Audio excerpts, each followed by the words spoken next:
కంటోన్మెంట్లో 35,000 మంది ఓటు హక్కును తొలగించడం జరిగిందని, దీనిని బీజేపీ, కాంగ్రెస్ పార్టీలు పట్టించుకోవడం లేదని బీఆర్ఎస్ అధికార ప్రతినిధి క్రిషాంక్ ఆగ్రహం వ్యక్తం చేశారు. కేంద్ర, రాష్ట్ర ప్రభుత్వ తీరును వ్యతిరేకంగా బీఆర్ఎస్ నేత ఆశిష్ నేర్చలో ముఖ్య అతిథిగా క్రిషాంక్ హాజరయ్యారు. ఈ సందర్భంగా ఆయన మాట్లాడుతూ కేంద్రం నుండి 750 కోట్ల నిధులు తీసుకువస్తానని, అప్పటి బీజేపీ రాష్ట్ర అధ్యక్షుడు, ఇప్పటి కేంద్ర మంత్రి బండి సంజయ్ ప్రజలకు ప్రమాణం చేశారని తెలిపారు.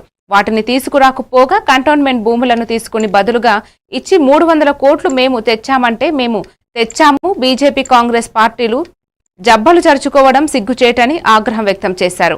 వీటి కోసం 10 ఏళ్లలో ఉన్న కేంద్ర మంత్రులను అప్పటి మంత్రి కేటీఆర్ కలిసి వినతి పత్రాలు ఇవ్వడం జరిగిందని గుర్తు చేశారు.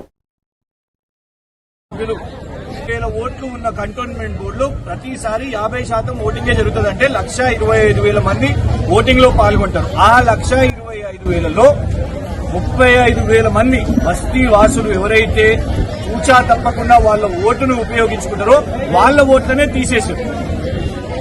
ప్రజాస్వామ్యంలో, ప్రజాస్వామ్య ప్రక్రియలో పాల్గొనే ప్రజల ఓట్లే తీసేస్తే ఇక ఎన్నిక ఎందుకు అని వాళ్ళ బస్తీ గౌరవ ఎంపీ ఈటల రాజేందర్ గారిని మరియు స్థానిక శాసనసభ్యులు కాంగ్రెస్ ఎమ్మెల్యే గారిని కూడా కోరేది ఏంటంటే, ఎన్నికలప్పుడు, ఎన్నికల ముందు వీళ్ళ దగ్గరకు వచ్చి వాళ్ళకి సమస్య తెలియదని కాదు, వాళ్ళకి సమస్య తెలుసు, కానీ మరి ఎందుకో పోరాడతలేరు.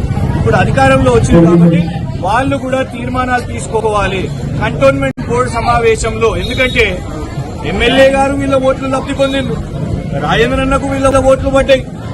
మరి వాళ్ళ ఎన్నికలు ఓట్లు పడ్డప్పుడు 300 కోట్లు మేము తీసుకొని వచ్చినామని చెప్తున్నారు.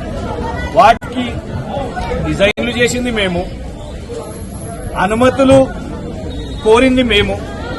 ప్రతి ఒక్క రక్షణ శాఖ మంత్రి గారిని, మనోహర్ పారేకర్ గారిని, అరుణ్ జైట్లీ గారిని, సుష్మా స్వరాజ్ గారు ఉంటే సుష్మా స్వరాజ్ గారిని, రాజ్నాథ్ సింగ్ గారిని, మధ్యలో నిర్మలా సీతారామన్ గారిని కేటీఆర్ గారు పదే కలిసి డిజైన్స్ ఇచ్చి మొత్తం రూట్ ఫైనలైజ్ చేసుకుని అన్ని చేసుకున్న తర్వాత ఇప్పుడు ఈ ప్రభుత్వం మేం తెచ్చినాం అని అంటుంది. అది కూడా ఈ ప్రకటనలు ఎప్పటి నుంచో ఉన్నాయి. ఇవాళ అందరూ 300 కోట్లకే సంబరాలు చేసుకుంటారు. కానీ నాకు గుర్తుంది